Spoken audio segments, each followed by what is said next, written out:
আসসালামু আলাইকুম রহমতুল্লাহি ওবরাকাতুহু।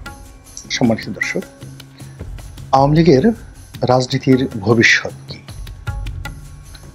এই দলটি কি আদৌ টিকে থাকবে, নাকি ভারতের মদদে তারা আবার নতুন করে বাংলাদেশে ফিরে আসবে এবং ফিরে এসে অতীতে যা কিছু করেছিল সেগুলোকে আরো বহু বহু গুণ শক্তিমত্তা নিয়ে, কৌশল নিয়ে এবং প্রতিশোধ স্পৃহা নিয়ে তারা প্রতিপক্ষের উপর ঝাঁপিয়ে পড়বে, নাকি অতীতে যে সকল আওয়ামী লীগের নেতা এবং কর্মী খুন, ধর্ষণ, রাহাজানি, সামাজিক অপরাধ, আন্তর্জাতিক অপরাধ, মাদক চোরাচালান, অর্থ পাচার থেকে শুরু করে বিভিন্ন রাজনৈতিক গুন্ডামি, বদমায়েশি এবং অনৈতিক কর্মকাণ্ডে জড়িত ছিল,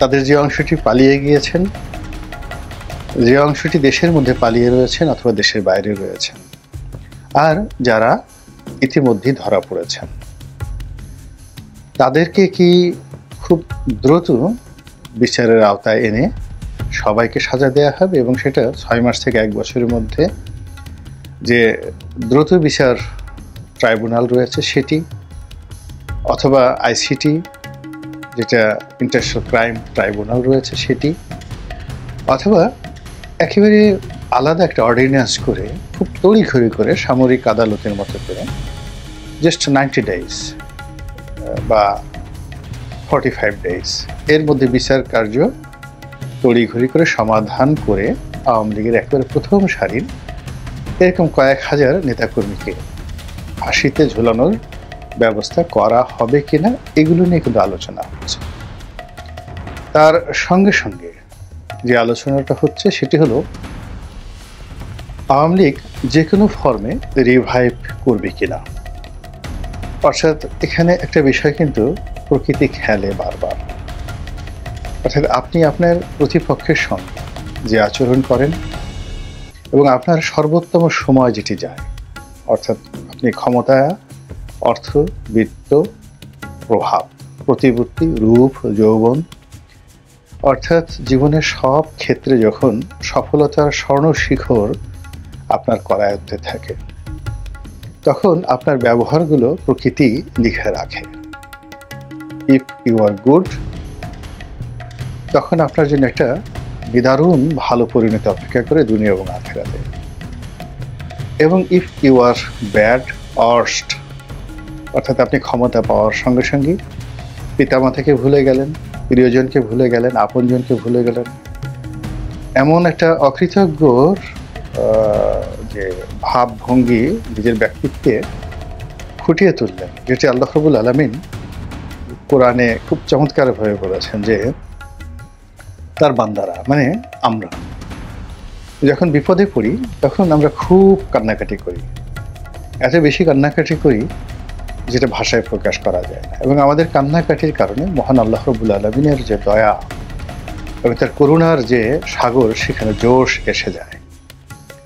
তিনি জানেন আমরা কি করব, তারপরও তিনি আমাদেরকে ক্ষমা করে দেন শুধুমাত্র এই পৃথিবীতে দৃষ্টান্ত স্থাপন করার জন্য।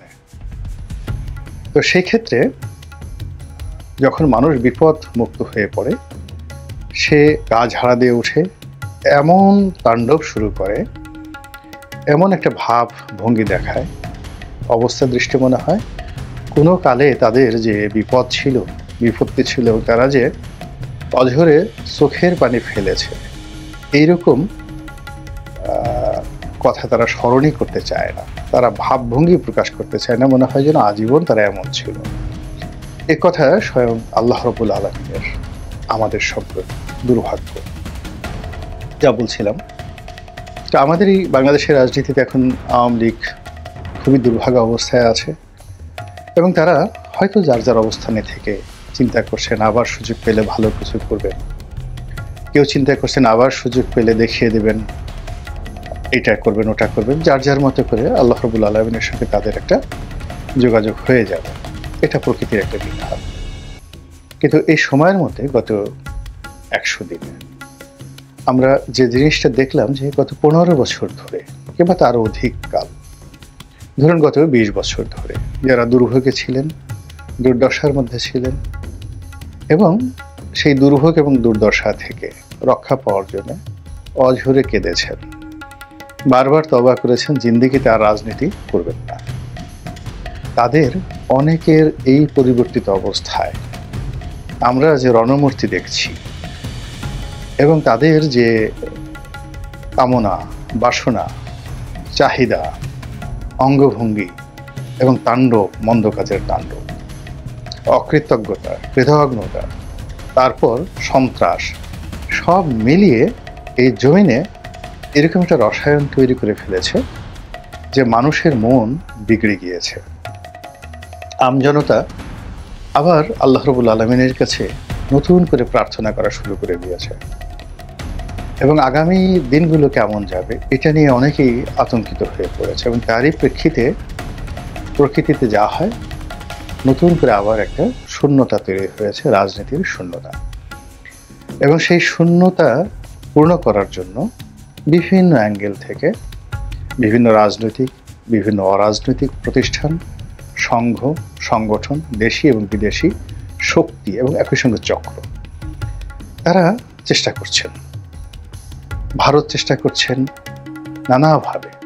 আমাদের সীমান্তগুলোতে যা হচ্ছে, এরকম বিশ্রী ঘটনা স্বাধীনতার পরে কখনো ঘটেনি, 47-এর পরে কখনো ঘটেনি। আবার পাকিস্তান এই মুহূর্তে যা করছে, আমেরিকা এই মুহূর্তে যা করছে, এবং অলানে ছাড়েন যখন ইংল্যান্ড, তারাও যা কিছু করছেন এবং বলছেন তা আমাদের অতীতের সকল হিসাবকে এলোমেলো করে দিচ্ছে। এই যে এত লম্বা ভূমিকা টানলাম, এর কারণ হলো এখনও যে বিষয়গুলো আমাদের কাছে মনে হচ্ছে যেগুলো অসম্ভব, আওয়ামী লীগের ফিরে আসা সম্ভব না, কিন্তু প্রকৃতিতে এমন অবস্থা তৈরি হয় যে গতকাল যাকে হত্যা করার জন্য আপনি ঘুষছেন বা মেরে ফেলার জন্য আপনি দৃঢ় প্রতিজ্ঞ ছিলেন, আজকে তার জীবন রক্ষা করার জন্য আপনি আপনার নিজের জীবনটি দিয়ে দিলেন। এরকম পরিস্থিতির ঘটনা হয়ে যায়। তো সেক্ষেত্রে আওয়ামী লীগের একটি পরিশুদ্ধ রূপ, অর্থাৎ আওয়ামী লীগ পরিশুদ্ধ হয়ে আসবে, নিজেরা সংগঠিত হবে এবং এদেশের রাজনৈতিক অঙ্গনে দীর্ঘমেয়াদে তারা অতীতের ভুল ভ্রান্তি থেকে বের হয়ে এসে একটা নতুন পরিশুদ্ধ আওয়ামী লীগ গঠন করবে। এরকম স্বপ্ন অনেকে দেখেন, যেটা বাংলাদেশে একেবারেই অসম্ভব। আমাদের এই দেশে রাজনীতিতে কেউ সরি বলে না, জামাত বলে না, বিএনপি বলে না, জাতীয় পার্টি বলে না, কেউ বলে না। কাজে আওয়ামী লীগ অতীতে বলেনি, এখনো বলছে না এবং আগামী দিনেও বলবে না। ফলে কি হবে, আওয়ামী লীগ যদি ফিরে আসে তাহলে আওয়ামী লীগের শ্রেণী চরিত্র নিয়েই ফিরে আসবে এবং এটাই আমাদের দেশের ইতিহাস, এটাই আমাদের দেশের সংস্কৃতি। তো সেই ক্ষেত্রে আওয়ামী লীগের প্রস্তুতি চলছে। কি প্রস্তুতি চলছে? আপনি আওয়ামী লীগের যে নেতা, তাদের অনেকের দেশে এবং দেশের বাইরের মুভমেন্ট দেখলে কিন্তু আপনি বুঝতে পারবেন। তারা এই মুহূর্তে ভারতকে দিয়ে এমন কিছু ঘটাচ্ছে, এই মুহূর্তে বাংলাদেশের মধ্যে এমন কিছু ঘটছে এবং এর সঙ্গে যে আওয়ামী লীগের যোগ সাজস নেই তা কিন্তু বলা যাচ্ছে না। তার সঙ্গে সঙ্গে বর্তমান সরকারের যে ভুল এবং ভ্রান্তি এবং তাদের নানা কর্মকাণ্ডে ব্যবসায়ী সমাজের মধ্যে যে বিরূপ প্রতিক্রিয়া তৈরি হয়েছে, বড় বড় কর্পোরেট হাউসগুলো দরকার হলে তারা তাদের সর্বস্ব বিক্রি করে অতীতের সেই যে স্বর্ণালী দিন, যখন তারা গণভবনে যেতেন, প্রধানমন্ত্রীকে তোষণ করতেন, সেই সুদিন ফিরিয়ে আনার জন্য এখন তারা যে অবস্থার মধ্যে পড়েছে, তারা দরকার হলে আত্মাহুতি দিতেও প্রস্তুত। অনেক ব্যবসা প্রতিষ্ঠান বন্ধ হয়ে গেছে, অনেকে বন্ধ হওয়ার মতো অবস্থায় পড়েছে, অনেকের দেশ বিদেশের সহায় সম্পত্তি নিয়ে যেভাবে টান দিয়েছে, তার জন্য তারা সবাই মিলে একটি মরণ কামড় দেবে এবং একটি যাকে বলা হয় আওয়ামী লীগকে পুনর্বাসন করার জন্য একটি প্রকল্প তারা বাস্তবায়ন করবে। এটা একেবারেই স্বাভাবিক এবং আমরা পাক ভারত উপমহাদেশ নয়, সারা দুনিয়ার ইতিহাসে দেখেছি, যখন একটা বিপ্লব হয় সেখানে খুব অল্প সংখ্যক ক্ষেত্রে বিপ্লব পরিপূর্ণভাবে সফল হয়। পৃথিবীতে যে কটি বিপ্লব একেবারে খুব পূর্ণ মাত্রায় সফল হয়েছে, সেই বিপ্লবের মধ্যে কিউবার বিপ্লব এবং এই যে বর্তমানে সৌদি আরব যারা চালাচ্ছেন ইবনে সৌদ পরিবার, তাদের সেই ওয়াহাবি বিপ্লব, এই দুটো বিপ্লব পরিপূর্ণভাবে আজ পর্যন্ত সফল হয়ে টিকে আছে। এর বাইরে অন্য যে বিপ্লবগুলো হয়েছে এর ৯৯% বিপ্লবই প্রতি বিপ্লব দ্বারা প্রতিহত হয়েছে, ভ্যানিশ হয়ে গেছে এবং বেশিরভাগ ক্ষেত্রে সাবেক রেজিম, মানে যাদের বিরুদ্ধে বিপ্লব হয়েছিল তারা আবার প্রকারার্থে ফিরে এসেছে। তা আওয়ামী লীগ এই বিষয়গুলো, তারা বাংলাদেশে এখন যারা আওয়ামী লীগকে ভয় দেখাচ্ছে তাদের সাথে ১০০০ গুণ বেশি বোঝেন, জানেন এবং তাদের সেই 1954 থেকে 1954 সন থেকে আজ অবধি বিরূপ পরিস্থিতি মোকাবেলা করার অভিজ্ঞতা আছে। বিরূপ পরিস্থিতিতে টিকে থাকার জেনেটিক জিনগত যে বৈশিষ্ট্য, এটি আওয়ামী লীগের রক্ত, মাংস, অস্থি, মজ্জা এবং মস্তিষ্ক একেবারে পাকাপোক্ত হয়ে গেছে। কাজেই এই যে বর্তমান যে সমস্যাগুলো আমরা দেখছি, আওয়ামী লীগের লোকজন কিন্তু এই সময়ের মধ্যেই সবকিছু তারা সামলে নিয়েছে। 99% আওয়ামী লীগের যারা লোকজন তারা এখনো বাংলাদেশে আছেন। বোঝার চেষ্টা করুন, 99% বেশি আওয়ামী লীগের যারা লোকজন এখন বাংলাদেশে আছেন। শুধু আছেন না, যার যার অবস্থানে গ্রামে গঞ্জে ব্যবসা বাণিজ্যে সব জায়গাতে একেবারে বহাল তবিয়তে আছেন। তাহলে যদি ৩৫% লোক আওয়ামী লীগ করে, তার 1% আওয়ামী লীগকে আমরা যদি ধরি, ৯৯% আওয়ামী লীগ যার যার অবস্থানে আছে, আর 1% আওয়ামী লীগ বাস্তুচ্যুত হয়েছে। এক গ্রাম থেকে অন্য গ্রামে, এক শহর থেকে অন্য শহরে, এক জেলা থেকে অন্য জেলায়, অথবা বাংলাদেশ থেকে অনেকে পালিয়ে গেছে। অনলি 1%।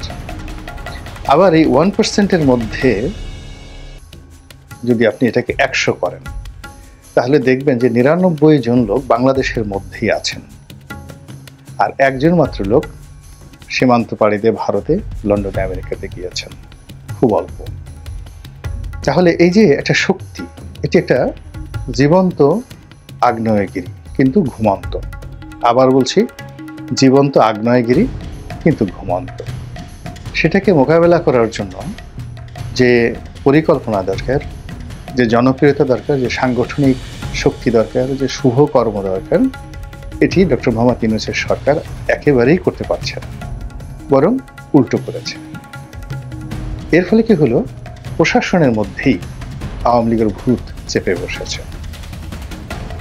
এবং আওয়ামী লীগ সেই জিনিসগুলোকে তারা বিভিন্নভাবে বাজানোর চেষ্টা করেছে। কখনো সুজিব ওয়াজদের জয়ের মুখ দিয়ে এক ধরনের কথা আসছে, কখনো শেখ হাসিনার একটা কল রেকর্ড ফাঁস হচ্ছে, কখনো বঙ্গবীর কাদের সিদ্দিকী একটা কথা বলছেন, কখনো সেই জনাব সোহেল তাজ শেখ হাসিনাকে গালাগাল দিচ্ছেন।